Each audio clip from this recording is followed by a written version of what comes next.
ਸਵਾਗਤ। ਮੈਂ ਹਰਜਿੰਦਰ ਸਿੰਘ ਰੰਧਾਵਾ, ਤੁਸੀਂ ਦੇਖ ਰਹੇ ਹੋ ਪੰਜਾਬ ਟੈਲੀਵਿਜ਼ਨ ਔਰ ਮੇਰੇ ਨਾਲ ਨੇ ਉੱਗੇ ਸਿੱਖ ਵਿਚਾਰਕ ਸਰਦਾਰ ਗੁਰਚਰਨਜੀਤ ਸਿੰਘ ਲਾਂਬਾ। ਵੈਲਕਮ ਲਾਂਬਾ ਸਾਹਿਬ। ਬਹੁਤ ਬਹੁਤ ਧੰਨਵਾਦ। ਵਾਹਿਗੁਰੂ ਜੀ ਕਾ ਖਾਲਸਾ, ਵਾਹਿਗੁਰੂ ਜੀ ਕੀ ਫਤਿਹ। ਵਾਹਿਗੁਰੂ ਜੀ ਕੀ ਫਤਿਹ। ਜੀ। ਲਾਂਬਾ ਸਾਹਿਬ, ਸਦੀਆਂ ਪਹਿਲਾਂ ਦਾ ਮੰਜ਼ਰ ਹੈ, ਮੈਂ ਦੂਰ ਦੇਖ ਸਕਦਾ ਹਾਂ। ਦੋ ਯੁੱਗ ਪੁਰਸ਼, ਦੋ ਵਿਅਕਤੀਆਂ ਦੀ ਫੌਜ ਆ, ਇੱਕ ਸੈਨਾਪਤੀ ਆ, ਇੱਕ ਸਿਪਾਹੀ ਹੈ। ਵਿਪਰੀਤ ਪਰਿਸਥਿਤੀਆਂ ਨੇ, ਵਿਪਰੀਤ ਵਿਚਾਰਧਾਰਾਵਾਂ ਨੇ। ਇੱਕ ਡਾਇਲੌਗ ਹੈ, ਇੱਕ ਵਾਰਤਾਲਾਪ ਆ, ਇੱਕ ਗੋਸ਼ਟ ਆ। ਗੁਰੂ ਨਾਨਕ ਸਾਹਿਬ, ਅੱਜ ਅਸੀਂ ਸਦੀਆਂ ਦਾ ਸਫ਼ਰ ਤੈਅ ਕਰਕੇ ਉਸ ਪੁਰਬ ਨੂੰ ਮਨਾ ਰਹੇ ਹਾਂ।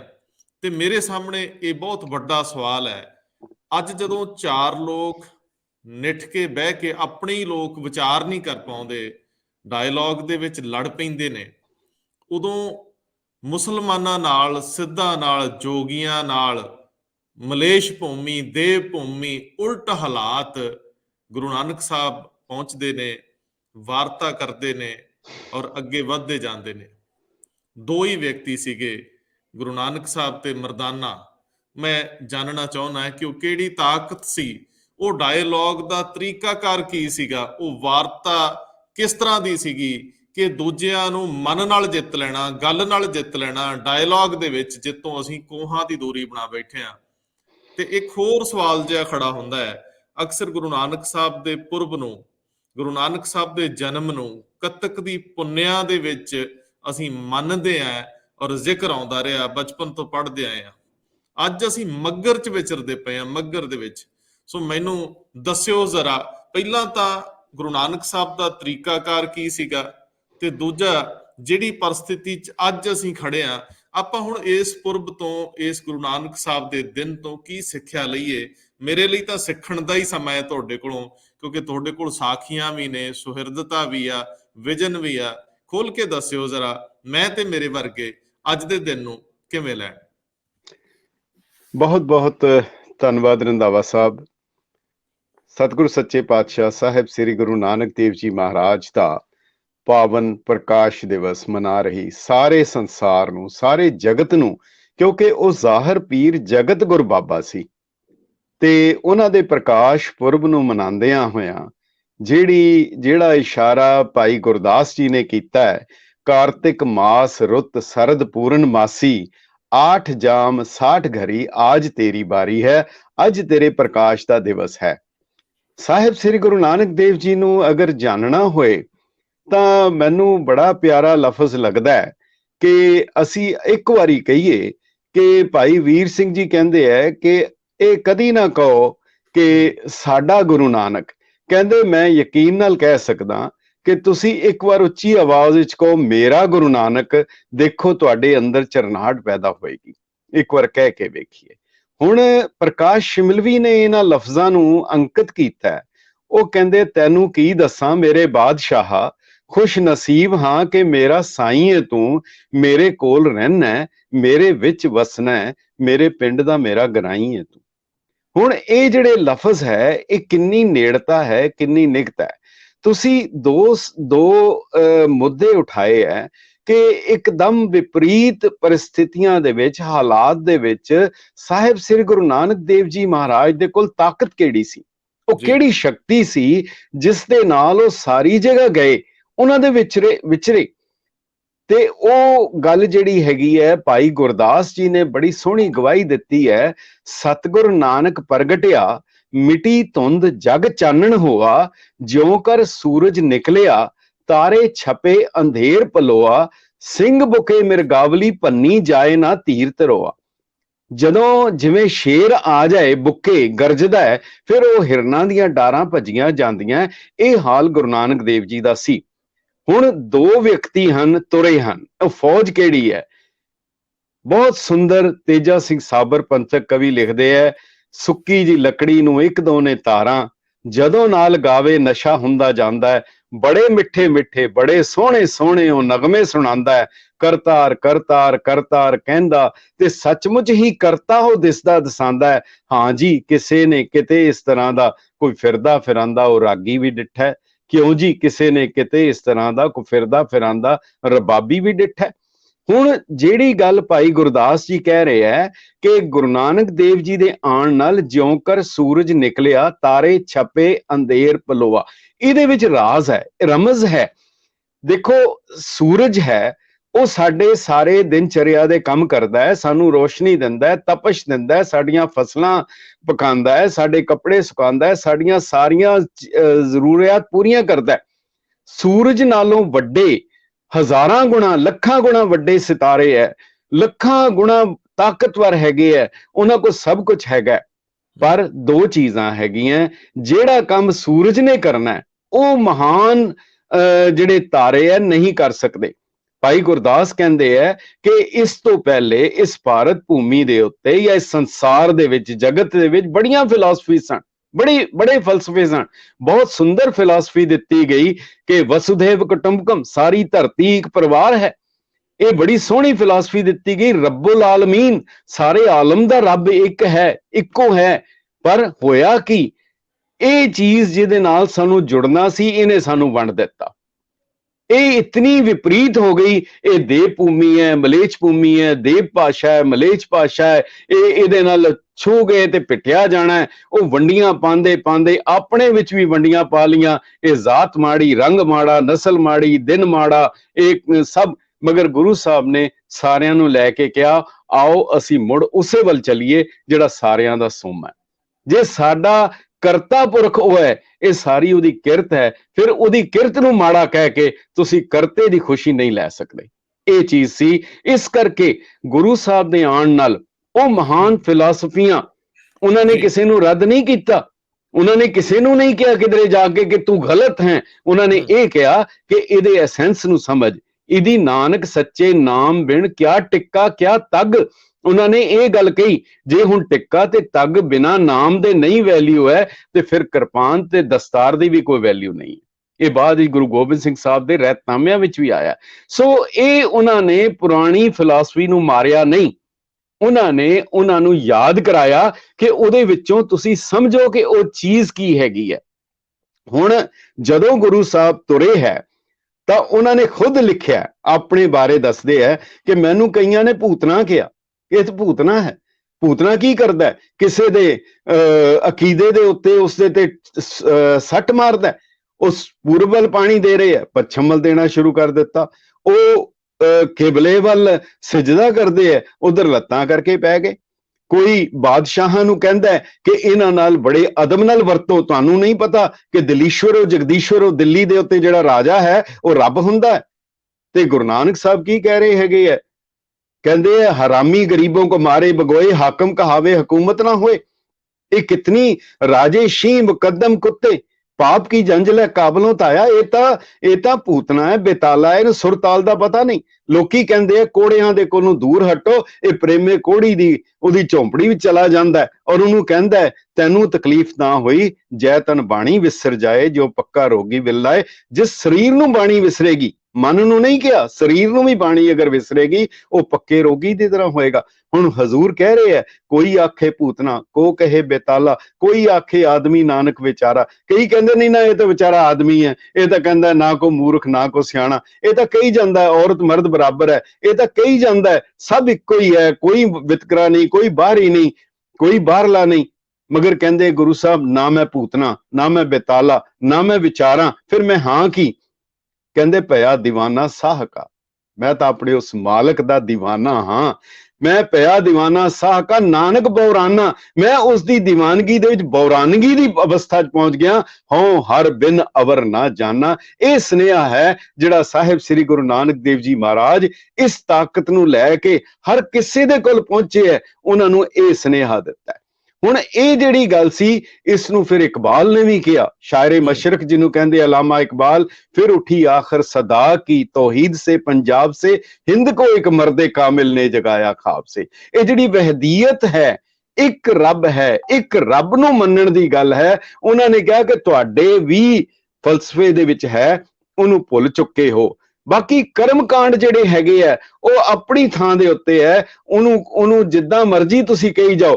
ਪਰ ਉਹਨਾਂ ਨੇ ਕਿਹਾ ਕਿ ਸਭ ਤੋਂ ਵੱਡਾ ਖਤਰਾ ਜਿਹੜੇ ਧਾਰਮਿਕ ਲਬਾਦਾ ਪਾ ਕੇ, ਧਰਮ ਜਿਹੜਾ ਹੈ ਇੱਕ ਕਵਚ ਹੈ, ਇਹ ਜੀ ਜ਼ਰਾ ਬਖਤਰ ਹੈ, ਆਰਮਰ ਹੈ। ਇਹ ਬੰਦੇ ਨੂੰ ਹਰ ਆਦੀ ਵਿਆਦੀ ਉਪਾਧੀ ਤੋਂ ਬਚਾਏਗਾ। ਪਰ ਜੇ ਗਲਤ ਬੰਦਾ ਇਸ ਕਵਚ ਨੂੰ ਓੜ ਲਏਗਾ, ਫਿਰ ਗੁਰੂ ਸਾਹਿਬ ਨੇ ਕਿਹਾ ਉਹ ਕੀ ਹੋਏਗਾ? ਕਾਦੀ ਕੂੜ ਬੋਲ ਮਲ ਖਾਏ, ਬ੍ਰਾਹਮਣ ਨਾਵੇ ਜੀਆਂ ਕਾਏ, ਜੋਗੀ ਜੁਗਤ ਨਾ ਜਾਣੇ ਅੰਧ, ਤੀਨੇ ਉਜਾੜੇ ਕਾ ਬੰਦ। ਇਹ ਫਿਰ ਇਸ ਤੋਂ ਵੱਡਾ ਨੁਕਸਾਨ ਕੋਈ ਨਹੀਂ ਕਰ ਸਕਦਾ, ਜਿਹਨੂੰ ਕਹਿੰਦੇ ਕਿ learning makes a good man better and a bad man worst.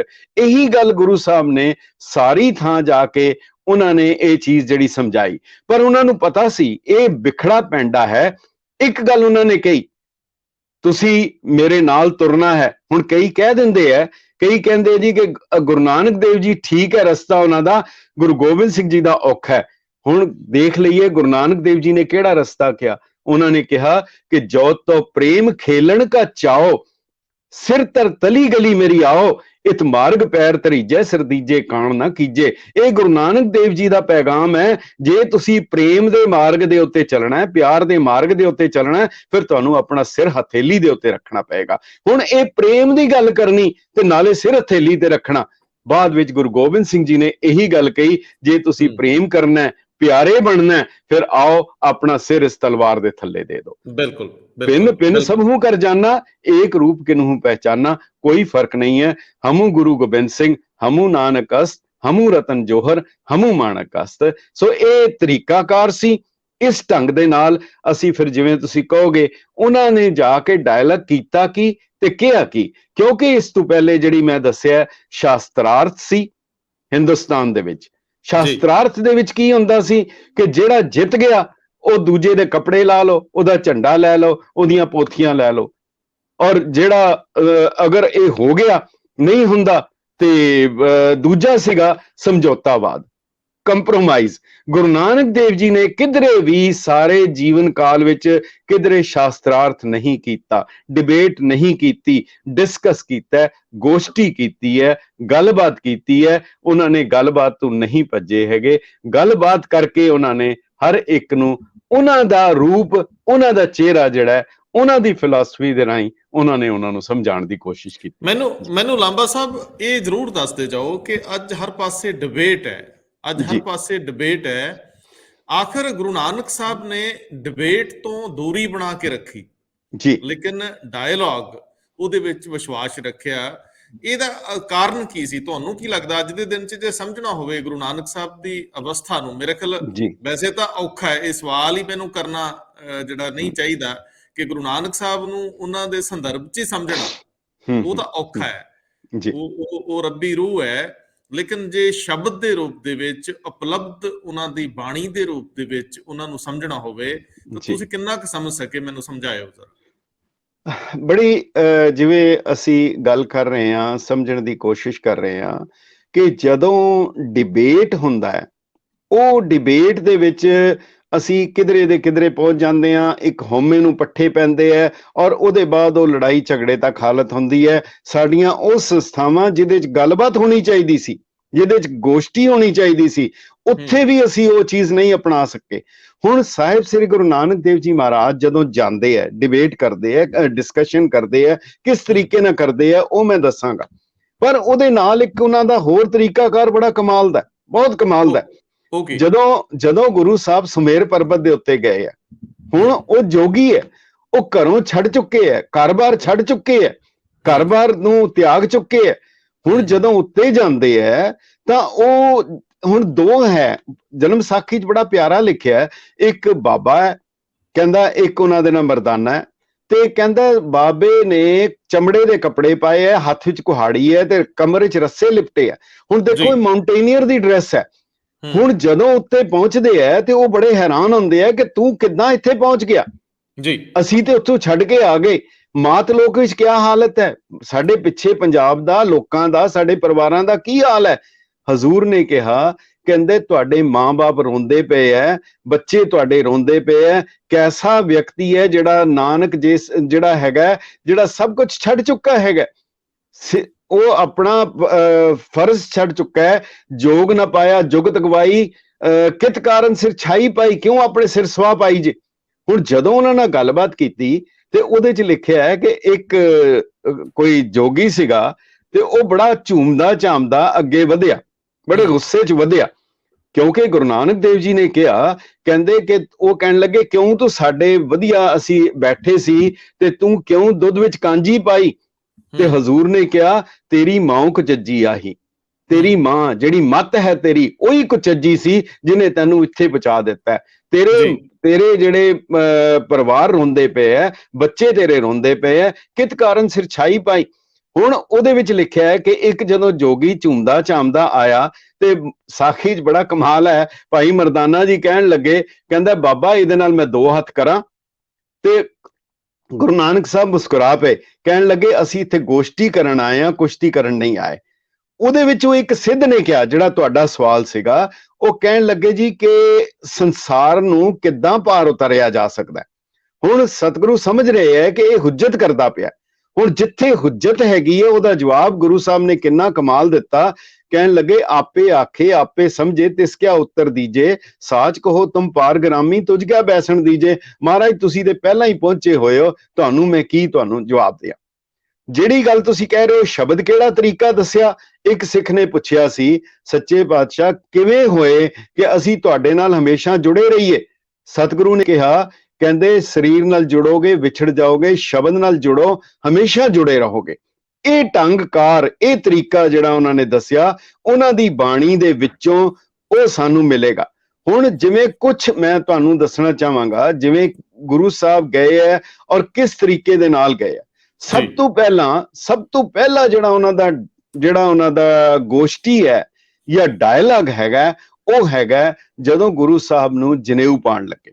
ਹੁਣ ਜਨੇਊ ਪਾਣਾ ਦਵਿਜ ਜਨਮ ਹੈ, ਦੂਜਾ ਜਨਮ ਹੋਣਾ ਹੈ, ਇੱਕ ਬੜੀ ਵੱਡੀ ਚੀਜ਼ ਹੈ। ਹੁਣ ਗੁਰੂ ਨਾਨਕ ਦੇਵ ਜੀ ਮਹਾਰਾਜ ਦੇਖ ਰਹੇ ਹੈ ਕਿ ਉਹਨਾਂ ਦੇ ਘਰ ਸਾਰਾ ਸਮਾਗਮ ਰਚਿਆ ਜਾ ਰਿਹਾ, ਬਰਾਦਰੀ ਇਕੱਠੀ ਹੋ ਰਹੀ, ਉਹਦੇ 'ਚ ਵੇਦੀ ਗੱਡੀ ਗਈ, ਉਹਦੇ 'ਚ ਸਾਰਾ ਕੁਝ ਹੋ ਗਿਆ ਹੈ ਔਰ ਉਹਦੇ ਵਿੱਚ ਸਾਰਾ ਸਮਾਨ ਆ ਗਿਆ, ਪੰਡਤ ਜੀ ਆ ਗਏ, ਮਠਿਆਈਆਂ ਆ ਰਹੀਆਂ। ਕਹਿੰਦੇ ਗੁਰੂ ਸਾਹਿਬ ਬੈਠੇ ਦੇਖ ਰਹੇ ਹੈ, ਦੇਖੋ ਤਰੀਕਾ ਉਹਨਾਂ ਦਾ ਕੀ ਹੈ। ਜਿਸ ਵੇਲੇ ਉਹਨੇ ਆ ਕੇ ਪੰਡਤ ਨੇ ਜਨੇਊ ਫੜਿਆ, ਇਹਨਾਂ ਦੇ ਗੱਲ ਪਾਉਣ ਲੱਗਾ, ਉਸ ਵੇਲੇ ਗੁਰੂ ਸਾਹਿਬ ਨੇ ਹੱਥ ਫੜ ਲਿਆ ਜੀ। ਹੁਣ ਦੇਖੋ ਨਾ, ਜੇ ਸਾਡੇ ਵਰਗੇ ਹੁੰਦੇ ਕਹਿੰਦੇ ਜੀ ਪਾ ਲੈਂਦੇ, 1 ਮਿੰਟ ਕੀ ਫਰਕ ਪੈਂਦਾ ਸੀਗਾ, ਤੇ ਲਾ ਦਿੰਦੇ, ਨਹੀਂ। ਮਗਰ ਉਹ ਇੱਕ ਕਲਾਈਮੈਕਸ ਤੇ ਲਿਆਂਦੇ ਸੀ। ਉਹ ਕਲਾਈਮੈਕਸ ਤੇ ਲਿਆਉਣ ਦੇ 2 ਤਰੀਕੇ ਸੀ, ਇੱਕ ਤਾਂ ਇਹ ਸੀ, ਦੂਜਾ ਜਿਹੜੇ ਦੂਜੇ ਧਰਮਾਂ ਦੇ ਉਹਨਾਂ ਦੇ ਵੱਡੇ ਸਮਾਗਮ ਹੁੰਦੇ ਸੀ, ਉਹ ਦਿਨ ਤਿਉਹਾਰ ਹੁੰਦੇ ਸੀ, ਉਹਨਾਂ ਦਿਨ ਤਿਉਹਾਰਾਂ ਨੂੰ ਵਰਤਦੇ ਸੀ, ਉੱਥੇ ਜਾਂਦੇ ਸੀ ਤਾਂ ਕਿ ਇੱਕ ਰੈਡੀ ਆਡੀਅנס ਜਿਹੜੀ ਹੈ ਮਿਲਦੀ ਸੀ। ਹੁਣ ਜਦੋਂ ਜਨੇਊ ਪਾਉਣ ਲੱਗਾ, ਹਜ਼ੂਰ ਨੇ ਪੁੱਛਿਆ ਇਹ ਕੀ ਹੈ? ਕਹਿੰਦੇ ਜੀ ਇਹ ਬੰਧਨ ਹੈ। ਤਾਂ ਗੁਰੂ ਸਾਹਿਬ ਨੇ ਕਿਹਾ ਤੇਰੇ ਪੈਰਾਂ 'ਚ ਬੰਧਨ ਹੈ, ਤੇਰੇ ਹੱਥਾਂ 'ਚ ਬੰਧਨ ਹੈ, ਤੇਰੀਆਂ ਅੱਖਾਂ 'ਚ ਬੰਧਨ ਹੈ। ਵੇ ਤੱਗਾ ਆਪੇ ਵੱਤੇ ਵਟਾਗੇ ਅਵਰਾ ਕੱਤੇ, ਆਪ ਬਗੈਰ ਬੰਧਨ ਦੇ ਘੁੰਮ ਰਹੇ ਆ, ਦੂਜਿਆਂ ਨੂੰ ਤੂੰ ਬੰਧਨ ਪਵਾਈ ਜਾ ਰਿਹਾ।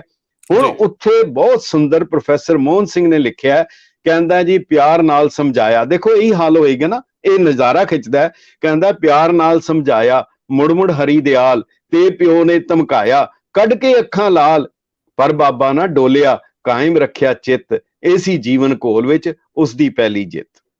ਇਹ ਤਰੀਕਾ ਸੀ, ਯਾਨੀ ਅਰੂਜ਼ ਤੇ ਲਿਆ ਕੇ ਆਪਣੀ ਗੱਲ ਕਹਿ ਦੇਣ ਦਾ। ਅਗਲਾ ਨਿਰੁੱਤਰ ਹੋ ਗਿਆ।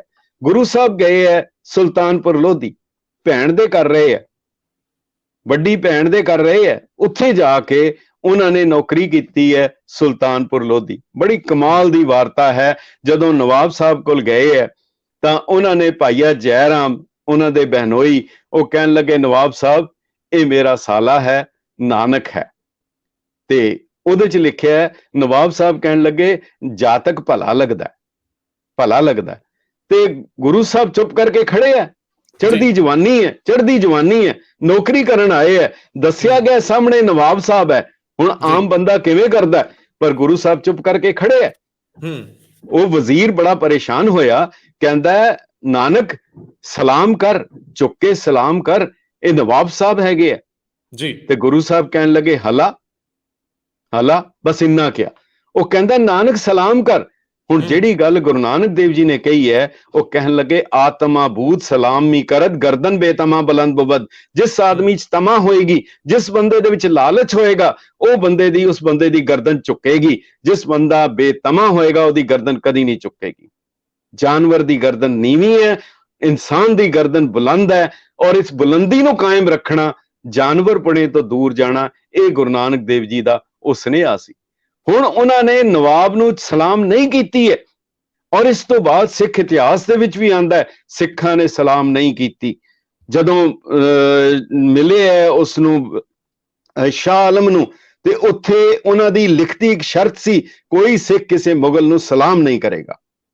ਹੁਣ ਇੱਕ ਫਕੀਰ ਮਿਲਿਆ ਹੈ, ਉਹਨਾਂ ਨੇ ਨਵਾਬ ਨੂੰ ਸਲਾਮ ਕਰਨ ਤੋਂ ਇਨਕਾਰ ਕਰ ਦਿੱਤਾ। ਮਗਰ ਜਦੋਂ ਇੱਕ ਫਕੀਰ ਮਿਲਿਆ, ਫਕੀਰ ਨੇ ਉਹਨੇ ਕਿਹਾ ਸਲਾਮ ਅਲੈਕ ਦਰਵੇਸ਼, ਐ ਦਰਵੇਸ਼ ਤੈਨੂੰ ਸਲਾਮ ਹੈ, ਤੈਨੂੰ ਸਲਾਮ ਹੈ। ਤੇ ਗੁਰੂ ਸਾਹਿਬ ਕਹਿਣ ਲੱਗੇ ਜੇ ਸਲਾਮ ਕਰਨਾ ਹੈ ਅਲੈਕ ਕੋ ਸਲਾਮ, ਸਲਾਮ ਉਹਨੂੰ ਕਰ, ਅਲੈਕ ਕੋ ਸਲਾਮ, ਪੀਰ ਕੋ 10 ਪੇਸ, ਮੇਰੇ ਨਾਲ ਤੇ ਸ਼ੇਕ ਹੈਂਡ ਕਰ, ਮੇਰੇ ਨਾਲ ਹੱਥ ਮਿਲਾ ਲੈ। ਇਹ ਸੁਨੇਹਾ ਹੈ, ਇਹ ਤਰੀਕਾ ਹੈ ਗੁਰੂ ਸਾਹਿਬ ਦਾ। ਹੁਣ ਅੱਗੇ ਚਲੀਏ, ਦੇਖੋ ਹੁਣ ਤਰੀਕਾ ਕੀ ਹੈਗਾ। ਜਦੋਂ ਉਹ ਜਾ ਰਹੇ ਹੈ, ਮੁਲਤਾਨ ਜਾਂਦੇ ਆ। ਮੁਲਤਾਨ ਜਿਹੜਾ ਹੈ ਪੀਰਾਂ ਫਕੀਰਾਂ ਦੀ ਥਾਂ ਹੈ। ਮੈਂ ਕੁਝ ਥੋੜੀਆਂ ਜਿਹੀਆਂ ਘਟਨਾਵਾਂ ਉਹਨਾਂ ਦੇ ਡਾਇਲੌਗ ਮੈਂ ਜ਼ਰੂਰ ਸਾਂਝੇ ਕਰਨੇ ਚਾਹਾਂਗਾ। ਤੇ ਉਹ ਮੁਲਤਾਨ ਜਾਂਦੇ ਹੈ, ਉੱਥੇ ਬਹੁਤ ਪੀਰ ਹੈਗੇ ਆ। ਉਹਨਾਂ ਨੇ ਦੁੱਧ ਦਾ ਕਟੋਰਾ ਭਰ ਕੇ ਲੈ ਆਂਦਾ, ਔਰ ਉਹ ਕਟੋਰਾ ਨੱਕੋ ਨੱਕ ਭਰਿਆ। ਇਹ ਸੁਨੇਹਾ ਸੀ ਗੁਰੂ ਨਾਨਕ ਦੇਵ ਜੀ ਨੂੰ ਕਿ ਇੱਥੇ ਕੋਈ ਥਾਂ ਨਹੀਂ ਹੈ। ਹੁਣ ਕਮਾਲ ਹੈ, ਲਿਖਿਆ ਮੇਲਿਓਂ ਬਾਬਾ ਉੱਠਿਆ, ਮੁਲਤਾਨੇ ਦੀ ਜਾਰਤ ਜਾਈ, ਅੱਗੋਂ ਪੀਰ ਮੁਲਤਾਨ ਦੇ ਦੁੱਧ ਕਟੋਰਾ ਭਰ ਲੈ ਆਈ, ਬਾਬੇ ਕੱਢ ਕਰ ਬਗਲ ਤੇ ਚੰਬੇਲੀ ਦੁੱਧ ਵਿੱਚ ਮਿਲਾਈ, ਜੋ ਸਾਗਰ ਵਿੱਚ ਗੰਗ ਸਮਾਈ। ਹੁਣ ਉਹਨਾਂ ਨੇ ਬਗਲ ਚ ਇੱਕ ਚੰਬੇਲੀ ਦਾ ਫੁੱਲ ਕੱਢ ਕੇ ਰੱਖ ਦਿੱਤਾ। ਕਹਿੰਦੇ ਮੈਂ ਤੁਹਾਨੂੰ ਡਿਸਟਰਬ ਨਹੀਂ ਕਰਾਂਗਾ, ਮੈਂ ਤਾਂ ਖੁਸ਼ਬੂ ਫੈਲਾਣ ਆਇਆ ਹਾਂ, ਮੈਂ ਤੁਹਾਨੂੰ ਨਹੀਂ ਛੇੜ ਰਿਹਾ, ਤੁਸੀਂ ਆਪਣਾ ਕੰਮ ਕਰੋ, ਮੈਂ ਖਾਲੀ ਖੁਸ਼ਬੂ ਫੈਲਾਵਾਂਗਾ। ਤੁਰਦੇ ਐ, ਮੱਕੇ ਪਹੁੰਚ ਜਾਂਦੇ ਆ। ਹੁਣ ਮੱਕੇ ਦੇ ਵਿੱਚ ਜਾਣਾ, ਦੋ ਚੀਜ਼ਾਂ ਉਹਨਾਂ ਦੀਆਂ ਮੁੱਖ ਹਨ। ਉਹਨਾਂ ਨੇ ਦੋ ਸੁਨੇਹੇ ਗੁਰੂ ਨਾਨਕ ਦੇਵ ਜੀ ਨੂੰ ਕਹੇ ਹੈ। ਇਹ ਬੜੀ ਕਮਾਲ ਦੀ ਗੱਲ ਹੈ, ਇੱਕ ਸੁਨਨਤ ਔਰ ਇੱਕ ਹਲਾਲ। ਅੱਜ ਅਸੀਂ ਵੀ ਇਹ ਦੋ ਚੀਜ਼ਾਂ ਤੋਂ ਦੋ ਚਾਰ ਹੋ ਰਹੇ ਹਾਂ ਜੀ। ਸੁਨਨਤ, ਉਹਨਾਂ ਨੇ ਸੁਨਨਤ ਦਾ ਅਸਲੀ ਅਰਥ ਜਿਹੜਾ ਹੁੰਦਾ ਹੈ ਉਹ ਇਸਲਾਮਿਕ ਫਲਸਫੇ ਦੇ ਵਿੱਚ ਸੁਨਨਾ ਨਿਸ਼ਾਨੀ ਹੈ, ਰੱਬ ਦੀ ਨਿਸ਼ਾਨੀ, ਔਰ ਦੂਜਾ ਹੈ ਹਲਾਲ ਯਾਨੀ ਜਾਇਜ਼। ਹੁਣ ਇਹ ਦੋਨੋਂ ਚੀਜ਼ਾਂ ਅਸਲ ਵਿੱਚ ਲੋਕਾਂ ਨੇ ਸੁਨਨਤ ਨੂੰ ਸਿਰਫ ਇੱਕ ਸਰਕਮਸੀਸ਼ਨ ਜਾਂ ਉਹ ਖਤਨੇ ਤੱਕ ਰੱਖ ਲਿਆ, ਤੇ ਹਲਾਲ ਨੂੰ ਇੱਕ ਮਾਸ ਦੇ ਤੌਰ ਦੇ ਉੱਤੇ ਉਹਨੂੰ ਰੱਖ ਲਿਆ। ਹੁਣ ਗੁਰੂ ਨਾਨਕ ਦੇਵ ਜੀ ਨੂੰ ਕਹਿਣ ਲੱਗੇ ਕਿ ਬਾਬਾ ਸੁਨਨਤ ਕਰਾ ਲੈ, ਸੁਨਨਤ ਹੋਣੀ ਚਾਹੀਦੀ ਹੈ। ਮੱਕੇ ਦੀ ਗੋਸ਼ਟ ਵਿੱਚ ਲਿਖਿਆ ਹੈ, ਗੁਰੂ ਨਾਨਕ ਦੇਵ ਜੀ ਕਹਿਣ ਲੱਗੇ ਜਵਾਬ ਨਾਨਕ ਸ਼ਾਹ ਸੂਰਾ। ਹੁਣ ਸੂਰਮਾ ਕਰਕੇ ਸੂਰਮੇ ਨਾਨਕ ਨੇ ਜਵਾਬ ਦਿੱਤਾ, ਸੱਚੀ ਸੁਨਨਤ ਰੱਬ ਦੀ, ਮੋਏ ਲੈ ਆਇਆ ਨਾਲ, ਰੱਖੇ ਮੋਏ ਅਮਾਨਤੀ, ਖਾਸਾ ਬੰਦਾ ਪਾਲ। ਅਸ ਗੁਰੂ ਸਾਹਿਬ ਕਹਿਣ ਲੱਗੇ ਸੱਚੀ ਸੁਨਨਤ ਜਿਹੜੀ ਹੈ ਉਹ ਤਾਂ ਕੇਸ ਹੈ, ਮੋਏ ਹੈ, ਜਿਹੜੇ ਰੱਬ ਨੇ ਦਿੱਤੇ ਹੈ, ਉਹ ਨਿਸ਼ਾਨੀ ਹੈ ਰੱਬ ਦੀ। ਸੱਚੀ ਸੁਨਨਤ ਰੱਬ ਦੀ, ਮੋਏ ਲੈ ਆਇਆ ਨਾਲ, ਰੱਖੇ ਮੋਏ ਅਮਾਨਤੀ, ਸੋ ਖਾਸਾ ਬੰਦਾ ਪਾਲ। ਕਹਿਣ ਲੱਗੇ ਅਵਲ ਸੁਨਨਤ ਮੋਏ ਹੈ, ਸਿਰ ਪਰ ਰੱਖੇ ਕੋਏ, ਪਾਏ ਮਰਾਤਬਾ ਸੈਯਦੀ, ਵੱਡਾ ਰਖੀਸਰ ਹੋਏ। ਉਹ ਵੱਡਾ ਰਿਸ਼ੀ ਕੋ ਆਏਗਾ, ਉਹ ਸੈਯਦ ਕੋ ਆਏਗਾ। ਉਹਨਾਂ ਨੇ ਕਿਹਾ ਹਲਾਲ, ਗੁਰੂ ਸਾਹਿਬ ਨੇ ਕਿਹਾ ਹੱਕ ਹਲਾਲ, ਬਖੋਰੋ ਖਾਣਾ, ਦਿਲ ਦਰਿਆਓ ਧੋਵੋ ਮੈਲਾਣਾ। ਉਹਨਾਂ ਨੇ ਕਿਹਾ ਕਿ ਹਰ ਚੀਜ਼ ਵਿੱਚ ਹਲਾਲ ਹੋਣਾ ਚਾਹੀਦਾ ਹੈ, ਤੁਹਾਡੀ ਤੱਕਣੀ ਦੇਖਣੀ ਕੰਮਕਾਜ, ਤੁਹਾਡਾ ਹਰ ਚੀਜ਼ ਜਿਹੜੀ ਹੈ ਉਹਦੇ ਵਿੱਚ ਹੋਣਾ ਚਾਹੀਦਾ। ਹਜ਼ੂਰ ਅੱਗੇ ਜਾਂਦੇ ਹੈ, ਕਾਰੂ ਦੇ ਬਾਦਸ਼ਾਹ ਕੋਲ ਜਾਂਦੇ ਹੈ, ਜਿਸ ਨੇ ਲੋਕਾਂ ਦਾ ਸਾਰਾ ਪੈਸਾ ਲੁੱਟ ਲਿਆ, ਸਭ ਕੁਝ ਕਰ ਲਿਆ। ਹੁਣ ਦੇਖੋ ਤਰੀਕਾਕਾਰ ਕਿਹੜਾ ਹੈ ਗੁਰੂ ਸਾਹਿਬ ਦਾ, ਉਹਨੇ ਕਿਸੇ ਕੋਲ ਇੱਕ ਸਿੱਕਾ ਵੀ ਨਹੀਂ ਸੀ ਛੱਡਿਆ, ਇੱਕ ਦਿਨਾਰ ਨਹੀਂ ਸੀ ਛੱਡਿਆ। ਗੁਰੂ ਨਾਨਕ ਦੇਵ ਜੀ ਸਵੇਰ ਤੋਂ ਲੈ ਕੇ ਸ਼ਾਮ ਤੱਕ ਭਾਈ ਮਰਦਾਨਾ ਤੇ ਗੁਰੂ ਨਾਨਕ ਦੇਵ ਜੀ ਇੱਟਾਂ ਰੋੜੇ ਇਕੱਠੇ ਕਰਦੇ ਪਏ ਆ। ਹੱਥ ਲਹੂ ਲੁਹਾਨ ਹੋ ਗਏ, ਖੂਨ ਵਗਣ ਲੱਗ ਪਿਆ, ਛਾਲੇ ਪੈ ਗਏ, ਸਿਖਰ ਦੁਪਹਿਰ ਹੈ, ਧਰਤੀ ਸੂਰਜ ਅੱਗ ਬਰਸਾ ਰਿਹਾ, ਲੋਕੀ ਹੱਸਦੇ ਪਏ ਆ, ਕੋਈ ਦੀਵਾਨਾ, ਕੋਈ ਬਾਵਰਾ, ਕੋਈ ਪਾਗਲ, ਕੋ ਕੁਝ ਕਹਿ ਰਿਹਾ, ਕੋਈ ਵਿਚਾਰਾ ਕਹਿ ਰਿਹਾ। ਪਰ ਜਦੋਂ ਨਵਾਬ ਦੀ ਸਵਾਰੀ ਆਂਦੀ ਹੈ, ਉਹ ਦੇਖਦਾ, ਤਰਸ ਆ ਜਾਂਦਾ। ਸੂਰਤ ਬੜੀ ਰੂਹਾਨੀ ਹੈ, ਚਿਹਰੇ ਤੇ ਜਲਾਲ ਹੈ। ਰੁਕ ਗਿਆ, ਕਹਿਣ ਲੱਗਾ ਬਾਦਸ਼ਾਹ, ਕਹਿੰਦਾ ਬਾਬਾ ਕੀ ਕਰ ਰਿਹਾ? ਹਜ਼ੂਰ ਕਹਿਣ ਲੱਗੇ ਮੈਂ ਆਪਣਾ ਘਰ ਬਣਾਉਣਾ ਹੈ, ਉਹਦੇ ਲਈ ਮੈਂ ਰੋੜੇ ਇੱਟਾਂ ਪੱਥਰ ਇਕੱਠੇ ਕਰ ਰਿਹਾ ਜੀ। ਥੋੜਾ ਜਿਹਾ ਸੋਚੀ ਪੈ ਗਿਆ, ਕਹਿਣ ਲੱਗਾ ਬਾਬਾ ਮੈਂ ਜ਼ਮੀਨ ਤੇ ਤੈਨੂੰ ਦਿੱਤੀ ਕੋਈ ਨਹੀਂ, ਤੂੰ ਘਰ ਕਿਸ ਤਰ੍ਹਾਂ ਬਣਾਏਗਾ? ਹਜ਼ੂਰ ਕਹਿਣ ਲੱਗੇ ਮੈਂ ਇੱਥੇ ਨਹੀਂ ਬਣਾਉਣਾ, ਮੈਂ ਇਸ ਜਗ੍ਹਾ ਨਹੀਂ ਬਣਾਵਾਂਗਾ। ਕਹਿਣ ਲੱਗੇ ਮੈਂ ਅਗਲੇ ਜਹਾਨ ਵਿੱਚ ਜਾ ਕੇ ਬਣਾਉਣਾ। ਉਹ ਕਹਿਣ ਲੱਗਾ ਬਾਬਾ ਜੇ ਤੇਰਾ ਸਮਾਨ ਉੱਥੇ ਕਿੱਦਾਂ ਜਾਏਗਾ? ਹਜ਼ੂਰ ਕਹਿਣ ਲੱਗੇ ਤੇਰੇ ਵੀ ਤੇ 60,000 ਊਂਠ ਜਾਣੇ ਆ ਨਾ ਤੇਰਾ ਖਜ਼ਾਨਾ ਲੈ ਕੇ, ਤੇ ਇੱਕ ਊਂਠ ਮੈਨੂੰ ਦੇ ਦੇਈਂ, ਮੇਰੇ ਗਰੀਬ ਦਾ ਵੀ ਮਕਾਨ ਬਣ ਜਾਏਗਾ। ਕਮਾਲ ਦੀ ਗੱਲ ਹੈ। ਕਹਿਣ ਲੱਗਾ ਬਾਬਾ ਤੇਰੀ ਗੱਲ ਮੈਨੂੰ ਸਮਝ ਆ ਗਈ ਹੈ, ਪਰ ਮਨ ਅਜੇ ਮੋਮ ਨਹੀਂ ਹੋਇਆ, ਹੁਣ ਕਿਰਪਾ ਕਰ ਮਨ ਮੋਮ ਹੋ ਜਾਏ। ਬਸ ਸਾਡੀ ਵੀ ਇਹੀ ਪ੍ਰੋਬਲਮ ਹੈ, ਸਾਨੂੰ ਸਮਝ ਹੈ ਪਰ ਮਨ ਮੋਮ ਨਹੀਂ ਹੈਗਾ। ਪੁੱਛਣ ਲੱਗਾ ਕੀ ਕਰਾਂ? ਹਜ਼ੂਰ ਨੇ ਕਿਹਾ ਕਿ ਖੋਲ ਦੇ, ਲੰਗਰ ਲਗਾ ਦੇ, ਗਰੀਬਾਂ ਨੂੰ ਦੇ, ਵੰਡ ਦੇ। ਉਹਨਾਂ ਨੇ ਕਿਹਾ ਦਮੜਾ ਉसी का जो खर्चे वो खाए, देवे दबावे रजाए खुदाए, होता ना राखे अकेला ना खाए, जो दीसे जमी पर सो होसी फनाए। ये तरीका है। बगदाद चले गए, गढ़ बगदाद है, बगदाद गढ़ है, कमाल दी जगह है, जिहड़ा उन्हां दा सेंटर है, जिथे हजरत हसन हुसैन दी करबला जिथे शहादत हुई है, गुरु साहब उत्थे पहुंच जाते हैं। उत्थे गुरु साहब ने बांग दिती, अजान दिती, और कैसी दिती कि सुन मन नगरी भई। वो किवें है? वो एक ਵੱਖਰੀ ਸਾਖੀ ਹੈ। ਕਿਉਂ? ਕਿਉਂਕਿ ਜਦੋਂ ਅਜ਼ਾਨ ਦਿੱਤੀ ਜਾਂਦੀ ਹੈ ਉਹਦੇ ਚ ਕਿਹਾ ਜਾਂਦਾ ਹੈ ਅੱਲਾਹੁ ਅਕਬਰ ਹੈ ਅਲ ਫਲਾ ਲਾ ਇਲਾਹਾ ਇल्लल्लाह। ਅਗਲੀ ਲਾਈਨ ਮੁਹੰਮਦ ਰਸੂਲ ਅੱਲਾ। ਗੁਰੂ ਸਾਹਿਬ ਨੇ ਪਹਿਲੇ 3 ਲਫ਼ਜ਼ ਬੋਲੇ, ਚੌਥੀ ਜਗ੍ਹਾ ਤੇ ਕਿਹਾ ਸਤਿ ਸ੍ਰੀ ਅਕਾਲ ਗੁਰਬਰ ਅਕਾਲ, ਸੁਨ ਮੁਨ ਨਗਰੀ ਭਈ। ਇਹ ਕੀ ਹੋ ਗਿਆ? ਇਹ ਕੈਸੀ ਅਜ਼ਾਨ ਹੈ? ਤਾਂ ਉਹ ਉੱਥੇ ਆ ਗਏ। ਜਦੋਂ ਗੱਲਬਾਤ ਹੋਈ ਮੁਖਤਸਰ ਬੜੇ ਸੰਖੇਪ ਵਿੱਚ, ਉਹ ਕਹਿਣ ਲੱਗੇ ਬਾਬਾ, ਕਹਿਣ ਲੱਗੇ ਰੱਬ ਸਭ ਕੁਝ ਕਰ ਸਕਦਾ। ਹੁਣ ਦੇਖੋ ਗੁਰੂ ਸਾਹਿਬ ਦਾ ਡਾਇਲੌਗ ਦਾ, ਉਹਨਾਂ ਦਾ ਡਿਸਕਸ਼ਨ ਦਾ ਤਰੀਕਾ। ਗੁਰੂ ਸਾਹਿਬ ਕਹਿਣ ਲੱਗੇ ਮੈਂ ਨਹੀਂ ਮੰਨਦਾ ਰੱਬ ਸਭ ਕੁਝ ਕਰ ਸਕਦਾ, ਮੈਂ ਨਹੀਂ ਮੰਨਦਾ ਇਸ ਗੱਲ ਨੂੰ। ਔਖੇ ਹੋ ਗਏ ਕਿ ਇਹ ਤਾਂ ਸਾਡੀ ਬੁਨਿਆਦ ਦੇ ਉੱਤੇ ਤੂੰ ਹਮਲਾਵਰ ਹੋ ਗਿਆ ਕਿ ਉਹ ਤੁਹਾਨੂੰ ਦੱਸਣਾ ਪਏਗਾ ਉਹ ਕਿਹੜੀ ਚੀਜ਼ ਹੈ ਜਿਹੜੀ ਰੱਬ ਪੈਦਾ ਕਰਨੀ ਚਾਹੇ ਤੇ ਨਾ ਕਰ ਸਕੇ। ਉਹ ਕਹਿਣ ਲੱਗੇ ਆਂ ਖੁਦਾਮ ਸਯਸਤ ਕੇ ਖੁਦ ਖੁਦਾਏ, ਖਲੇ ਪੈਦਾ ਨਮੇ ਸ਼ਵਦ। ਉਹ ਕਿਹੜੀ ਚੀਜ਼ ਹੈ ਜਿਹੜੀ ਰੱਬ ਪੈਦਾ ਕਰਨੀ ਚਾਹੇ ਉਹ ਨਹੀਂ ਕਰ ਸਕਦਾ, ਅਸਮਰਥ ਹੈ। ਤੇ ਹਜ਼ੂਰ ਮੁਸਕਰਾ ਪਏ, ਕਹਿਣ ਲੱਗੇ ਆਂ ਖੁਦਾਮ ਸਯਸਤ ਕੇ ਖੁਦ ਖੁਦਾਏ, ਖੁਦਾਏ ਦੀਗਰ ਪੈਦਾ ਨਮੇ ਸ਼ਵਦ। ਰੱਬ ਨੂੰ ਪੁੱਛੋ ਐ ਰੱਬ ਤੂੰ ਇੱਕ ਰੱਬ ਹੋਰ ਪੈਦਾ ਕਰ ਸਕਦਾ? ਉਹਨੇ ਕਹਿਣਾ ਮੇਰੀ ਤੌਬਾ, ਮੈਂ ਨਹੀਂ ਕਰ ਸਕਦਾ। ਹਜ਼ੂਰ ਕਹਿਣ ਲੱਗੇ ਇੱਕੋ ਹੈ ਭਾਈ, ਇੱਕੋ ਹੈ ਸਾਹਿਬ, ਮੇਰਾ ਇੱਕੋ ਹੈ, ਮੇਰਾ ਦੂਜਾ ਕੋਈ ਨਹੀਂ ਹੈਗਾ। ਠੀਕ ਹੈ ਨਾ? ਹੁਣ ਉੱਥੇ ਵੀ ਜਿਵੇਂ ਬਗਦਾਦ, ਜਿਵੇਂ ਮੱਕੇ ਵੀ ਗਏ ਸੀ, ਉਹਨਾਂ ਨੇ ਕਿਹਾ ਖੁਦਾ ਦਾ ਘਰ ਹੈ। ਗੁਰੂ ਸਾਹਿਬ ਨੇ ਨਹੀਂ ਕਿਹਾ ਕਿ ਨਹੀਂ ਹੈ, ਬਿਲਕੁਲ ਨਹੀਂ ਕਿਹਾ। ਉਹਨਾਂ ਨੇ ਕਿਹਾ ਬਿਲਕੁਲ ਹੈਗਾ, ਹੈਗਾ। ਪਰ ਦਿੱਕਤ ਇਹ ਹੈ ਕਿ ਤੁਸੀਂ ਕਹਿੰਦੇ ਹੋ ਇਹ ਹੀ ਖੁਦਾ ਦਾ ਘਰ ਹੈ, ਗੁਰੂ ਸਾਹਿਬ ਕਹਿੰਦੇ ਇਹ ਵੀ ਖੁਦਾ ਦਾ ਘਰ ਹੈ। ਹੀ ਤੇ ਵੀ ਦੇ ਵਿੱਚ ਵੀ ਫਰਕ ਹੈ। ਜਦੋਂ ਕੋਈ ਥਾਂ ਉਸ ਦੇ ਬਗੈਰ ਹੈ ਨਹੀਂ, ਕਿਵੇਂ ਕਿਹਾ ਜਾਏ ਕਿ ਇਹ ਰੱਬ ਦਾ ਘਰ ਨਹੀਂ ਹੈ? ਇਹ ਵੀ ਹੈ। ਜਿੱਥੇ ਹੈ ਸਾਰੀ ਜਗ੍ਹਾ ਸਭੇ ਕਟ ਰਾਮ ਬੋਲੇ, ਰਾਮਾ ਬੋਲੇ, ਰਾਮ ਬਿਨਾ ਕੋ ਬੋਲੇ ਰੇ। ਹੁਣ ਉਹਨਾਂ ਦਾ ਇਮਤਿਹਾਨ ਲਿਆ ਜਾਂਦਾ ਹੈ ਰਾਜਾ ਸ਼ਿਵਨਾਬ ਵੱਲੋਂ। ਰਾਜਾ ਸ਼ਿਵਨਾਬ ਆਂਦਾ, ਉਹ ਤਰੀਕਾਕਾਰ ਹੈ, ਉਹ ਬਹੁਤ ਸੁੰਦਰ ਇਸਤਰੀਆਂ ਗਹਿਣੇ ਨਾਲ ਸਜੀਆਂ ਉਹਨਾਂ ਦੀ ਸੇਵਾ ਲਈ ਭੇਜਦੇ ਆ। ਹੁਣ ਜਦੋਂ ਗੁਰੂ ਸਾਹਿਬ ਕੋ ਆਂਦੀਆਂ, ਗੁਰੂ ਸਾਹਿਬ ਇੱਕੋ ਲਫ਼ਜ਼ ਕਹਿੰਦੇ ਆ ਗਾਛੋ ਪੁੱਤਰੀ ਰਾਜਕੁਮਾਰ। ਪਹਿਲੀ ਵਾਰ ਕਿਸੇ ਨੇ ਉਹਨਾਂ ਨੂੰ ਇਹ ਕਰਕੇ ਮੁਖਾਤਬ ਕੀਤਾ, ਟਹਿ ਪਈਆਂ। ਭੂਮੀਏ ਕੋਲ ਜਾਂਦੇ ਆ, ਭੂਮੀਆ ਚੋਰ ਹੈ। ਗੁਰੂ ਸਾਹਿਬ ਨੂੰ ਕਹਿੰਦਾ ਤੁਸੀਂ ਮੇਰੇ ਘਰ ਪ੍ਰਸ਼ਾਦਾ ਛਕੋ। ਹਜ਼ੂਰ ਕਹਿੰਦੇ ਤੂੰ ਕੀ ਕਰਦਾ? ਕਹਿੰਦਾ ਮੈਂ ਚੋਰ ਹਾਂ। ਉਹ ਕਹਿੰਦਾ ਚੋਰੀ ਛੱਡ ਦੇ। ਕਹਿੰਦਾ ਇਹ ਮੈਂ ਨਹੀਂ ਛੱਡਣਾ, ਇਹ ਮੇਰਾ ਕਿੱਤਾ ਹੈ। ਹੁਣ ਦੇਖੋ ਤਰੀਕਾ। ਗੁਰੂ ਸਾਹਿਬ ਕਹਿੰਦੇ ਠੀਕ ਹੈ ਤੂੰ ਚੋਰੀ ਨਾ ਛੱਡ। ਕਹਿੰਦਾ ਹਾਂ ਫਿਰ ਜੋ ਕਹੋ ਮੈਂ ਕਰਾਂਗਾ, ਪਰ ਇਹ ਚੋਰੀ ਛੱਡਣ ਲਈ ਨਹੀਂ ਕਹਿਣਾ। ਹਜ਼ੂਰ ਕਹਿੰਦੇ ਫਿਰ 3 ਕੰਮ ਨਾ ਕਰੀ, ਇੱਕ ਝੂਠ ਨਾ ਬੋਲੀ, ਇੱਕ ਗਰੀਬ ਮਾਰ ਨਾ ਕਰੀ, ਜਿਹਦਾ ਲੂਣ ਖਾਈ ਉਹਦਾ ਬੁਰਾ ਨਾ ਕਰੀ। ਕਹਿੰਦਾ ਜੀ ਇਹ ਤਾਂ ਬੜੇ ਆਸਾਨ ਕੰਮ ਹੈ, ਮੈਨੂੰ ਕਿਹੜਾ ਕਿਸੇ ਨੇ ਇਨਵਾਈਟ ਕਰਨਾ, ਮੈਨੂੰ ਕਿਸੇ ਨੇ ਸੱਦਾ ਦੇਣਾ?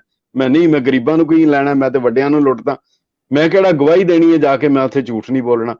ਗੁਰੂ ਸਾਹਿਬ ਕਹਿੰਦੇ ਫਿਰ ਅਗਲੀ ਵਾਰੀ ਤੇਰੇ ਘਰ ਪ੍ਰਸ਼ਾਦਾ ਛਕਾਂਗੇ। ਕਹਿਣ ਲੱਗਾ ਜੀ ਠੀਕ ਹੈ।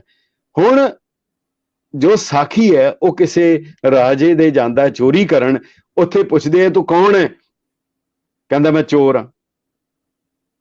ਉਹ ਠਠੰਬਰ ਜਾਂਦੇ ਆ, ਉਹ ਦੇਖਦੇ ਆ ਐਡੇ ਸੋਹਣੇ ਕੱਪੜੇ ਰਾਜਕੁਮਾਰਾਂ ਵਰਗੇ ਜਾਣ ਦਿੰਦੇ ਆ। ਉਹ ਸਾਰਾ ਸਮਾਨ ਇਕੱਠਾ ਕਰਦਾ, ਜਦੋਂ ਫੱਕਾ ਮਾਰਦਾ ਦੇਖਦਾ ਉਹਦੇ ਵਿੱਚ ਲੂਣ ਸੀਗਾ, ਛੱਡ ਦਿੰਦਾ, ਵਾਪਸ ਆਂਦਾ ਤੇ ਬਾਅਦ ਹੀ ਪਤਾ ਲੱਗਦਾ ਕਿ ਰਾਜੇ ਨੇ ਜਿੰਨੇ ਵਿਚਾਰੇ ਮੁਲਾਜ਼ਮ ਸੀ, ਪਹਿਰੇਦਾਰ, ਸਾਰੇ ਪੁੱਠੇ ਟੰਗੇ ਆ। ਉਹ ਵਾਪਸ ਆ ਜਾਂਦਾ, ਕਹਿੰਦਾ ਤੇਰਾ ਚੋਰ ਮੈਂ, ਛੱਡ ਦੇ ਇਹਨਾਂ ਨੂੰ। ਉਹ ਕਹਿੰਦਾ ਕਮਾਲ ਹੈ, ਐਸਾ ਕਦੀ ਨਹੀਂ ਹੋਇਆ। ਉਹ ਕਹਿੰਦਾ ਮੇਰੇ ਮੁਰਸ਼ਦ ਨੇ ਮੈਨੂੰ ਇਹੀ ਕਿਹਾ ਸੀ।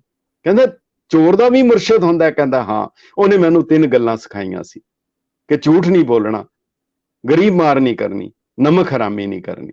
ਮੈਂ 3 ਕੀਤੀਆਂ। ਉਹ ਕਹਿੰਦਾ ਮੈਨੂੰ ਵੀ ਮਿਲਾ, ਕਹਿੰਦਾ ਅਗਲੀ ਵਾਰੀ ਆਣਗੇ। ਹੁਣ ਗੁਰੂ ਸਾਹਿਬ ਨੇ ਉਹਦਾ ਇੱਕ ਔਗਣ ਛੁਡਾਉਣ ਲਈ ਉਸ ਨੂੰ 3 ਗੁਣ ਬਖਸ਼ੇ। ਇਹ ਤਰੀਕਾ ਹੈ। ਗੁਰੂ ਸਾਹਿਬ ਚਲੇ ਜਾਂਦੇ ਹੈ ਕੁਰੂਕਸ਼ੇਤਰ, ਸੂਰਜ ਗ੍ਰਹਿਣ ਹੈ, ਅੱਗ ਬਾਲਣੀ ਮਨਾ ਹੈ, ਜਾ ਕੇ ਹਿਰਨ ਰਿੰਨਣਾ ਰੱਖ ਦਿੰਦੇ ਆ। ਰੋਲਾ ਪੈ ਜਾਂਦਾ ਹੈ ਕਿ ਕੁਰੂਕਸ਼ੇਤਰ ਦੇ ਵਿੱਚ ਜਿੱਥੇ ਅੱਗ ਨਹੀਂ ਬਾਲਣੀ ਉੱਥੇ ਹਿਰਨ ਰੱਖ ਦਿੱਤਾ, ਰਿੰਨਣਾ ਰੱਖ ਦਿੱਤਾ। ਉਹ ਆਂਦੇ ਹੈ, ਕਹਿੰਦੇ ਜੀ ਇਹਨੂੰ ਮਾਰ ਦਿਓ। ਗੁਰੂ ਸਾਹਿਬ ਮੁਸਕਰਾ ਪੈਂਦੇ ਹੈ, ਕਹਿੰਦੇ ਤੁਸੀਂ ਕਹਿੰਦੇ ਹੋ ਜੀਵ ਹੱਤਿਆ ਨਹੀਂ ਕਰਨੀ, ਮੈਨੂੰ ਮਾਰੋਗੇ ਤੁਹਾਨੂੰ ਜੀਵ ਹੱਤਿਆ ਨਹੀਂ ਲੱਗੇਗੀ। ਸੋ ਉਹਨਾਂ ਦਾ ਢੰਗ ਤਰੀਕਾ ਹੀ ਜਿਹੜਾ ਹੈ, ਕਿਧਰੇ ਉਹਨਾਂ ਨੇ ਜਾ ਕੇ ਇਹ ਨਹੀਂ ਕਿਹਾ ਕਿ ਤੂੰ ਇਹ ਕੰਮ ਕਰ ਤੇ ਇਹ ਨਾ ਕਰ। ਉਹਨਾਂ ਨੂੰ ਉਹਦੀ ਯਾਦ ਦਵਾਈ ਕਿ ਇੱਕ ਰੱਬ ਨੂੰ ਮੰਨ ਲਓ ਜਿਹਨੂੰ ਤੁਸੀਂ ਵੀ ਮੰਨਦੇ ਹੋ, ਕਰਮ ਕਾਂਡ ਨੂੰ ਛੱਡ ਦਿਓ, ਪਖੰਡ ਛੱਡ ਦਿਓ, ਔਰ ਫਿਰ ਤੁਹਾਨੂੰ ਉਹ ਸਾਰਾ ਕੁਝ ਮਿਲੇਗਾ। ਉਸ ਖਾਲਕ ਦੀ ਖਲਕਤ ਨੂੰ, ਖਲਕਤ ਦੇ ਵਿੱਚੋਂ ਰੱਬ ਨੂੰ ਦੇਖੋ, ਕਰਤੇ ਦੇ ਵਿੱਚ ਕਿਰਤ ਨੂੰ ਦੇਖੋ, ਔਰ ਫਿਰ ਉਸ ਦੇ ਬਾਅਦ ਨਿਰਭਉ ਨਿਰਵੈਰ ਹੋ ਜਾਓ, ਫਿਰ ਤੁਹਾਨੂੰ ਕੋਈ ਦਿੱਕਤ ਨਹੀਂ। ਇਹ ਉਹਨਾਂ ਦਾ ਬੜਾ ਮੁਖਤਸਰ ਜੇ, ਬੜੇ ਸੰਖੇਪ ਜਿਹਾ ਉਹਨਾਂ ਦਾ ਢੰਗ ਤਰੀਕਾ ਸੀ ਜਿਹੜਾ ਗੁਰੂ ਸਾਹਿਬ ਨੇ ਅਪਣਾਇਆ। ਜੀ ਲਾਂਬਾ ਸਾਹਿਬ, ਮੈਂ ਤਾਂ ਸੁੰਨ ਹੋ ਗਿਆ। ਸਾਡੇ ਕੋਲ ਜੇ ਸਮੇਂ ਦੀ ਸੀਮਾ ਨਾ ਹੋਵੇ ਤਾਂ ਮੈਂ ਲਗਾਤਾਰ ਤੁਹਾਨੂੰ ਘੰਟਿਆਂ ਤੱਕ ਸੁਣਨਾ ਸਮਝੂੰਗਾ, ਕਿਉਂਕਿ ਜੋ ਤੁਸੀਂ ਸਟੱਡੀ ਕੀਤੀ ਹੈ ਉਹ ਤੁਸੀਂ ਗੁਰੂ ਨਾਨਕ ਦੀਆਂ ਪੈੜਾਂ ਵੱਲ ਤੁਰਦੇ ਸਾਰੇ ਜਿੰਨੇ ਵੀ ਉਹਨਾਂ ਦੀਆਂ ਪੈੜਾਂ ਦੇ ਹੈਗੇ ਨੇ ਨਿਸ਼ਾਨ ਉੱਥੇ ਲਈ ਹੈ। ਮੈਂ ਇੱਕ ਆਖਰ ਚ ਹੁਣ, ਕਿਉਂਕਿ ਅਸੀਂ ਬਹੁਤ ਅੱਗੇ ਲੰਘ ਆਏ ਆ ਤੇ ਵਕਤ ਸਾਰਿਆਂ ਲਈ ਬੜਾ ਕੀਮਤੀ ਹੈ, ਮੈਂ ਅਗਲੀ ਵਾਰੀ ਇੱਕ ਵਾਰੀ ਪੂਰੇ ਦਾ ਪੂਰਾ ਸੈਗਮੈਂਟ ਇਹਨਾਂ ਸਾਖੀਆਂ ਤੇ ਹੀ ਕਰਨਾ ਚਾਹੂੰਗਾ। ਪਰ ਮੈਨੂੰ ਜਾਂਦੇ ਜਾਂਦੇ ਜਿਹੜੀ ਮੈਂ ਸਭ ਤੋਂ ਪਹਿਲਾਂ ਸਵਾਲ ਕੀਤਾ ਸੀਗਾ, ਬੜੇ ਸੰਖੇਪ ਜਿਹੇ ਚ ਮੈਨੂੰ ਦੱਸ ਦਿਓ। ਕੱਤਕ ਦੀ ਪੁੰਨਿਆ, ਇਹ ਗੁਰੂ ਸਾਹਿਬ ਦਾ ਜਨਮ ਹੈ, ਲੇਕਿਨ ਕਿਆ ਲਗਾਤਾਰ ਅੱਜ ਅਸੀਂ ਮੱਘਰ ਚੈਤੇ ਮਨਾ ਰਹੇ ਹਾਂ। ਇਹ ਦਵੰਦ, ਇਹ ਦੁਬਦਾ, ਔਰ ਇਹਦੇ ਤੇ ਕੁਝ ਕਹੋਗੇ? ਜ਼ਰੂਰ ਜੀ, ਜ਼ਰੂਰ। ਰੰਧਾਵਾ ਸਾਹਿਬ, ਇਹ ਬਹੁਤ ਚੰਗਾ ਕੀਤਾ ਹੈ ਤੁਸੀਂ, ਕਿਉਂਕਿ ਇਸ ਚੀਜ਼ ਨੂੰ ਲੈ ਕੇ ਨਾ ਬਹੁਤ ਦੁਬਦਾ ਪਾਈ ਜਾਂਦੀ ਹੈ ਔਰ ਪਾਉਣ ਦੀ ਕੋਸ਼ਿਸ਼ ਕੀਤੀ ਜਾਂਦੀ ਹੈਗੀ ਹੈ। ਅਸਲ ਵਿੱਚ ਸਾਰੀ ਕਿਸੇ ਵੀ ਚੀਜ਼ ਦੀ ਜੜ ਜਿਹੜੀ ਹੁੰਦੀ ਹੈ ਅਗਿਆਨਤਾ ਹੁੰਦੀ ਹੈ। ਅਗਿਆਨਤਾ ਦੇ ਨਾਲ ਭਰਮ ਪੈਂਦੇ ਆ, ਭਰਮ ਦੇ ਨਾਲ ਫਿਰ ਭੁਲੇਖੇ ਪਾਏ ਜਾਂਦੇ ਆ, ਜਿਹਨੂੰ ਵਕਾਲਤ ਵੀ ਕਹਿੰਦੇ ਆ, if you want to convince a man first confuse him. ਲੱਗਦਾ ਉਦਾਂ ਦਾ ਹੀ ਹੈ। ਹੁਣ ਮੈਂ ਇਹ ਗੱਲ ਕਰਨ ਤੋਂ ਪਹਿਲੇ ਇੱਕ ਛੋਟਾ ਜਿਹਾ ਹਵਾਲਾ ਦੇਣਾ ਚਾਹਾਂਗਾ। ਇੱਕ ਐਨਕਡੋਟ ਹੈਗਾ ਕਿ ਕਿਸੇ ਔਰਤ ਨੇ ਕਿਸੇ ਨੂੰ ਪੁੱਛਿਆ, ਭਾਈ ਜਾਨ ਜਦੋਂ ਤੁਸੀਂ ਪੈਦਾ ਹੋਏ ਤੁਹਾਡਾ ਵਜ਼ਨ ਕਿੰਨਾ ਸੀ? ਉਹ ਕਹਿੰਦਾ ਜੀ ਮੇਰਾ ਵਜ਼ਨ 8 ਪਾਉਂਡ ਸੀ। ਕਹਿੰਦੀ ਹੈ माशा अल्लाह, अगर अब होते तो बहुत कम होते। कहते क्यों? कहते जी कि आज BBC बता रहा था पाउंड की कीमत गिर गई। हुण पाउंड एक पैमाना है और दूजा पाउंड दूसरी चीज का पैमाना, वजन का भी है ते करंसी का भी हैगा, ਉਹਦਾ ਵੀ ਹੈਗਾ। ਸਿਮਿਲਰਲੀ ਜੇ ਦੇਖਿਆ ਜਾਏ ਹਿੰਦੁਸਤਾਨ ਦੇ ਵਿੱਚ ਸਾਡਾ ਸਿਸਟਮ ਜਿਹੜਾ ਹੈਗਾ ਉਹਦੇ ਵਿੱਚ 2 ਕੈਲੰਡਰ ਹੈਗੇ ਆ। ਇੱਕ ਕੈਲੰਡਰ ਸੂਰਜੀ ਕੈਲੰਡਰ ਹੈ, ਇੱਕ ਕੈਲੰਡਰ ਜਿਹੜਾ ਚੰਦਰਾਇਣ ਕੈਲੰਡਰ ਹੈ, ਚੰਦਰਮਾ ਦਾ।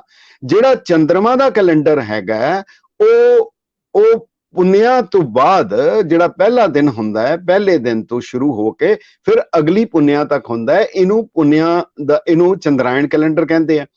ਜਿਸ ਚੀਜ਼ ਦੇ ਵਿਚਕਾਰ ਮੱਸਿਆ ਆਉਂਦੀ ਹੈ 15 ਦਿਨ ਬਾਅਦ ਉਹਨੂੰ ਮੱਸਿਆ ਹੁੰਦਾ। ਇਹਦਾ ਮਤਲਬ ਪੁੰਨਿਆ ਤੋਂ ਬਾਅਦ ਦੇ ਦਿਨ ਤੋਂ ਸ਼ੁਰੂ ਹੋ ਕੇ ਮੱਸਿਆ ਔਰ ਫਿਰ ਪੁੰਨਿਆ। ਇਹ ਤਰੀਕਾ ਹੈ, ਇੱਕ ਕੈਲੰਡਰ ਹੈ ਜਿਹਨੂੰ ਗੁਰੂ ਨਾਨਕ ਦੇਵ ਜੀ ਨੇ ਕਿਹਾ ਹੈ, ਵਿਸਵੇ ਚਸਿਆ ਘੜੀਆ ਪਹਿਰਾ ਤਿਥੀ ਵਾਰੀ ਮਾਹ ਹੋਆ, ਸੂਰਜ ਏਕੋ ਰੁੱਤ ਅਨੇਕ। ਇਹ ਜਿਹੜਾ ਮੱਸਿਆ ਤੋਂ ਬਾਅਦ ਜਦੋਂ ਚੰਦਰਮਾ ਡੁੱਬ ਜਾਂਦਾ ਹੈ, ਇਹਨੂੰ ਗੁਰੂ ਸਾਹਿਬ ਕਹਿੰਦੇ ਅਮਾਵਸਿਆ ਚੰਦ ਗੁਪਤ ਗਹਿਣਾਰ, ਬੂਝੋ ਗਿਆਨੀ ਸ਼ਬਦ ਵਿਚਾਰ। ਇਹਨੂੰ ਸਮਝੋ। ਇਹਦਾ ਮਤਲਬ ਇਹ ਕੈਲੰਡਰ ਇੱਕ ਬੜਾ ਸਿੰਪਲ ਪੈਮਾਨਾ ਸੀ ਕਿ ਜਿਹੜਾ ਚੰਦਰਮਾ ਦਾ ਕੈਲੰਡਰ, ਜਿਹੜਾ ਲਿਊਨਰ ਕੈਲੰਡਰ ਹੈਗਾ, ਮੱਸਿਆ ਤੇ ਪੁੰਨਿਆ ਹਰ ਕਿਸੇ ਨੂੰ ਨਜ਼ਰ ਆਉਂਦਾ। ਜਦੋਂ ਗੁਰੂ ਸਾਹਿਬ ਦਾ ਪ੍ਰਕਾਸ਼ ਹੋਇਆ ਕੱਤਕ ਪੁੰਨਿਆ, ਆਕਾਸ਼ ਦੀ ਜੋ ਦਸ਼ਾ ਸੀ ਕਰੋੜਾਂ ਸਾਲ ਪਹਿਲੇ, ਗੁਰੂ ਸਾਹਿਬ ਦੇ ਪ੍ਰਕਾਸ਼ ਵੇਲੇ ਵੀ ਉਹ ਹੋਏਗੀ ਔਰ ਆਉਣ ਵਾਲੇ ਕਰੋੜਾਂ ਸਾਲ ਤੱਕ ਹੀ ਰਹੇਗੀ। ਇਹਨੂੰ ਕੋਈ ਕੈਲੰਡਰਾਚਾਰੀਆ, ਕੋਈ ਬੁੱਧੀਮਾਨ, ਕੋਈ ਬੁੱਧੀਜੀਵੀ ਇਹਨੂੰ ਨਹੀਂ ਤਬਦੀਲ ਕਰ ਸਕਦਾ। ਇਹ ਬੜਾ ਸਿੰਪਲ ਹੈ, ਇੱਕ ਕੈਲੰਡਰ ਹੈਗਾ।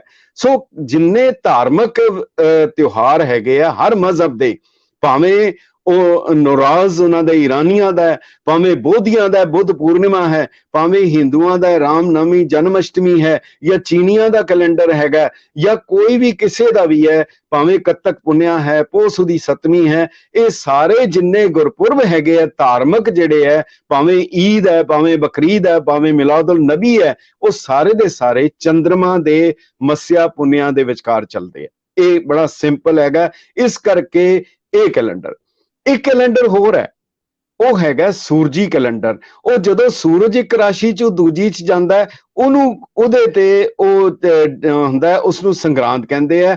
ਉਹ ਵਿਕਰਮੀ ਕੈਲੰਡਰ ਜਿਹੜਾ ਹੈਗਾ ਸੂਰਜੀ ਕੈਲੰਡਰ ਹੈਗਾ। ਪੰਜਾਬ ਦੇ ਸਾਹਿਤ ਦੇ ਵਿੱਚ 350 ਤੋਂ ਵੱਧ 12 ਮਾਹੇ ਹੈਗੇ ਆ, ਜਿਨ੍ਹਾਂ 'ਚ ਹਿੰਦੂ ਵੀ ਲਿਖਣ ਵਾਲੇ, ਮੁਸਲਮਾਨ ਵੀ ਹੈ, ਦੂਜੇ ਵੀ ਹੈ। ਔਰ ਗੁਰੂ ਨਾਨਕ ਦੇਵ ਜੀ ਨੇ, ਗੁਰੂ ਗੋਬਿੰਦ ਸਿੰਘ ਜੀ ਨੇ, ਗੁਰੂ ਅਰਜਨ ਦੇਵ ਜੀ ਨੇ ਵੀ 12 ਮਾਹੇ ਲਿਖੇ, ਉਹ ਸੂਰਜੀ ਕੈਲੰਡਰ ਦੇ ਲਿਖੇ ਆ। ਹੁਣ ਸੂਰਜੀ ਕੈਲੰਡਰ ਜਿਹੜਾ ਹੈ ਬੜਾ ਸਿੰਪਲ, ਇੱਕ ਸਮਝ ਲਓ ਤੁਸੀਂ, ਉਹ ਸੂਰਜੀ ਕੈਲੰਡਰ ਦੇ ਮੁਤਾਬਕ ਜਿਹੜਾ ਚੱਲਿਆ ਹੈ, ਉਹ 17 ਅਕਤੂਬਰ ਤੋਂ 15 ਨਵੰਬਰ ਸੀਗਾ। ਕੱਤਕ ਜਿਹੜਾ 15 ਨੂੰ ਖਤਮ ਹੋ ਗਿਆ ਸੂਰਜੀ ਕੈਲੰਡਰ ਮੁਤਾਬਕ। ਔਰ ਚੰਦਰਮਾ ਦਾ ਕੈਲੰਡਰ ਜਿਹੜਾ ਹੈ 21 ਅਕਤੂਬਰ ਤੋਂ ਸ਼ੁਰੂ ਹੋ ਕੇ 19 ਨਵੰਬਰ ਹੈਗਾ। ਹੁਣ ਇਹ ਦੋ ਵੱਖਰੇ ਵੱਖਰੇ ਪੈਮਾਨੇ ਆ। ਇਹ ਤਾਂ ਉਹੀ ਗੱਲ ਹੋ ਗਈ ਕਿ ਪਾਉਂਡ ਦੀ ਕੀਮਤ ਗਿਰ ਗਈ, ਜਾਂ ਜਿਵੇਂ ਕੋਈ ਕਵੇ ਜੀ ਇੱਥੋਂ ਪੁੱਛੇ ਕਿ ਮੈਂ ਉੱਥੋਂ ਜਾਣਾ ਹੈ ਜਲੰਧਰ ਤੋਂ ਅੰਮ੍ਰਿਤਸਰ ਕਿੰਨਾ, ਕਹਿੰਦਾ ਜੀ 85 ਕਿਲੋਮੀਟਰ, ਉਹ 50 ਮੀਲ ਤੇ ਹੀ ਫੋਨ ਕਰੀ ਜਾਏ ਜੀ ਮੈਂ ਤੇ ਕਿੰਨੀ ਵਾਰੀ ਕਿਹਾ ਤੇ 50-60 ਵੀ ਆ ਗਿਆ ਤੇ ਤੇਰਾ ਅੰਮ੍ਰਿਤਸਰ ਨਹੀਂ ਆਇਆ। ਸੋ ਇਹ ਸਾਡੀ ਅਗਿਆਨਤਾ ਹੈ, ਜਿਹਦੇ ਸਾਡੇ ਵਿੱਚੋਂ ਭੁਲੇਖਾ ਪਾਉਣ ਲਈ ਕੈਲੰਡਰਾਚਾਰੀਆ ਜਿਹੜੇ ਬਣੇ ਹੋਏ ਆ, ਉਹ ਜਾਣਬੁੱਝ ਕੇ ਦੁਬਦਾ ਕਰ ਰਹੇ ਆ। ਔਰ ਬੜੀ ਇੱਕ ਗੱਲ ਕਹਿਣੀ ਚਾਹਾਂਗਾ, ਬੜੀ ਸਪਸ਼ਟ, ਗੁਰੂ ਨਾਨਕ ਦੇਵ ਜੀ ਦੀ ਤੋਹੀਨ ਹੈ, ਸਿੱਖ ਮਤ ਦੀ ਤੋਹੀਨ ਹੈ, ਜਿੱਥੇ ਸਾਰਾ ਸੰਸਾਰ ਆਪਣੇ ਮਜ਼ਹਬ ਦੇ ਤਿਉਹਾਰ ਮਨਾਉਂਦਾ ਹੈ।